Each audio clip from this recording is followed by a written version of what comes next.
Halo ashab, marhaban bikum. Assalamualaikum. Kembali lagi ke channel aku, Mursyid in Story.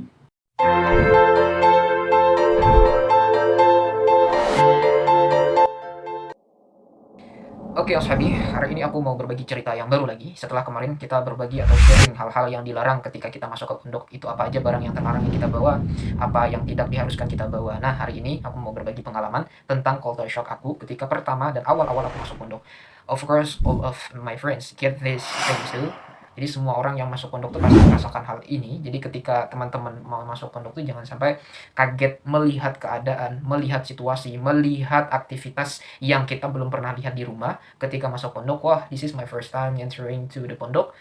Ya, you have to accept and you have to become oke, Ashabi, tentang pengalaman aku ketika awal-awal aku masuk pondok pesantren dengan beberapa culture shock yang aku rasakan. Culture shock apa sih yang pertama kali aku rasakan ketika awal-awal masuk pondok pesantren tuh? Untuk culture shock aku yang pertama yaitu ketika awal-awal aku masuk ke pondok pesantren terus tidur di malam pertama. Kalau di pondok pesantren itu dalam satu kamar itu bisa diisi 30, bisa diisi 40, bisa diisi 20, bisa diisi 10 tergantung berapa luasnya satu ruangan tersebut.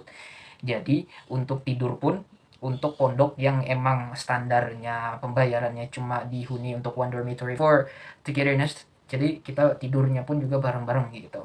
Nah, hal ini yang pertama kali aku rasakan ketika awal-awal masuk pondok tuh, merasa ini tuh genuine, weird, and then I was fearing, I don't really expect it, karena tidur bareng itu tuh pertama-tama tuh ada serunya juga, bareng-bareng pertama kita bisa ngobrol, kedua mungkin kalau yang nggak serunya ketika tidur bareng itu adalah mungkin ada yang kebiasaan di rumahnya ngorok gitu ya, jadi sehingga tidur kita pun juga terganggu. Nah, tapi itu awal-awal aku masuk pondok pun juga nggak terbiasa tidur bareng, ada yang buka pintu kadang lupa ditutup pintunya, sehingga sehingga nyamuk masuk. Jadi itu yang membuat awal-awal aku masuk pondok tuh, wah ini nih susah juga nih tidur bareng nih, karena nggak bisa diatur dan terkontrol gitu. Oke, lanjut untuk culture shock aku yang kedua. Semua aktivitas mau makan, mau tidur, mau bangun sudah teratur oleh waktu. Nah, hal ini yang membuat diri aku sendiri itu menjadi orang yang berdisiplin dengan waktu. Pertama-tama ketika masuk pondok pesantren itu, culture shock banget. Kaget dengan semua kedisiplinan, makan ada waktunya, tidur ada waktunya, bangun ada waktunya, semuanya ada waktunya. Jadi kalau kita lapar, nunggu waktu makan dulu, meskipun ada kafe-kafe yang buka, tapi kan yang makanan gratis yang kita bisa makan di dapur umum gitu, bukanya sewaktu jam makan dibuka. Jadi awal-awal masuk pondok pun juga aku kadang bingung, wah ini semuanya sudah teratur, mau tidur pun kita nggak bisa seenaknya kita mau tidur siang, nggak bisa kalau seumpama waktu untuk tidur siang belum disuruh untuk tidur gitu.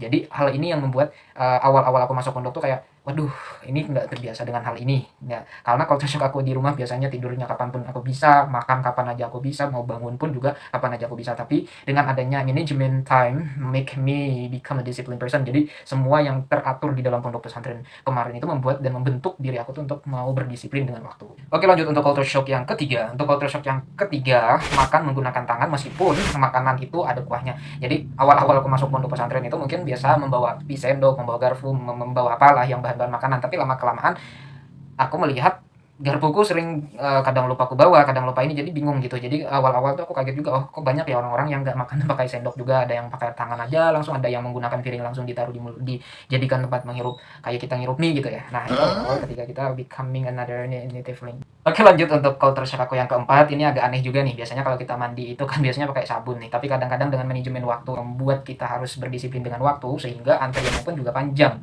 Aku ketika pertama-tama mau mandi di WC umum di pondok pesantren, biasanya lama banget nih untuk menunggu mereka selesai. Jadi nunggu lama nggak, ketika itu culture shock aku yang pertama tuh kaget juga, kok banyak ya yang nggak bawa sabun, kok banyak yang nggak bawa ember, tapi kadang mereka bisa mandi aja gitu. Nah, mandinya itu fleksibel gitu loh, nggak terlalu menekankan dengan adanya sabun, dengan adanya ini. Jadi itu culture shock aku. Jadi kadang biasanya mereka mintalah sabun, entah gimana lah gitu ya.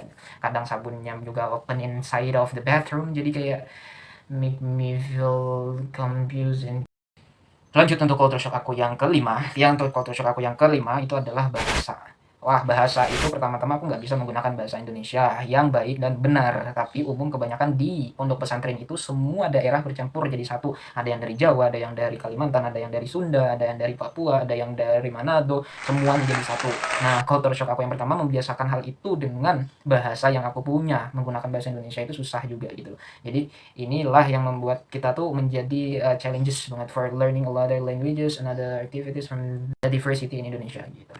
Oke, culture shock aku yang keenam. Culture shock aku yang keenam adalah nggak adanya hiburan yang kita biasanya ada di rumah. Contohnya ada TV, we are going to the mall, we are buying to the market, and we are using our platform to buy anything with our money. Tapi kita nggak bisa menggunakan seenaknya untuk menghibur diri kita karena semuanya that according to the time. Jadi kita mau searching for entertainment or we are in search for another news, we got nothing in the televisions. Jadi we have to read with the newspaper and we have to read all the magazine where the colleges spend or extend the time for us to learn gitu. Jadi banyak hal yang pertama-tama tuh juga kita biasanya menyibukkan diri kita with all smartphone and all laptop and all electronical. Tapi ketika kita masuk di pondok pesantren tuh biasanya tuh kadang kayak wow, there is no entertainment inside gitu. Jadi kayak kita tuh harus membiasakan hal tersebut sebelum kita masuk ke pondok pesantren. Oke teman-teman, mungkin di sini aja yang culture shock yang aku rasakan ketika awal masuk pondok pesantren. Jadi mungkin dari teman-teman yang melihat ini atau melihat video aku, banyak dari kalian mungkin yang mempunyai culture shock yang berbeda-beda dari aku dan kalian.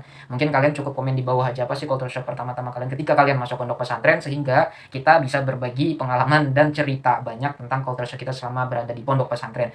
Kenapa aku tidak mau menceritakan terlalu banyak, biar kalian penasaran sendiri culture shock yang kalian rasakan nanti ketika awal-awal kalian masuk pondok pesantren. Jadi kalian nggak kaget.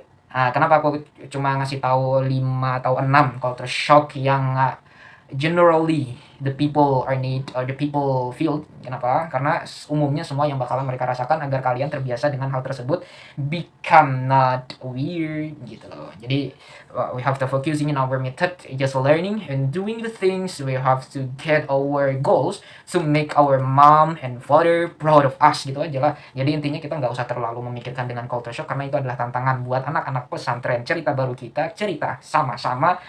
Setiap generasi punya cerita yang berbeda-beda. Nah, teman-teman, mungkin cukup di sini saja cerita aku tentang pondok pesantren mengenai culture shock atau kejadian-kejadian aneh yang pertama kali aku rasakan ketika masuk pondok pesantren. Itu bingung untuk mengerjakan hal-hal yang baru yang tidak biasanya aku rasakan sebelumnya ketika kita berada di rumah. Oke, cukup di sini saja. Terima kasih kalian telah menonton video aku.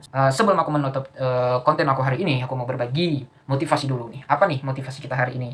Motivasinya adalah penyakit ilmu itu adalah lupa. Bahasa Arabnya adalah afatul ilmi an-nisyan.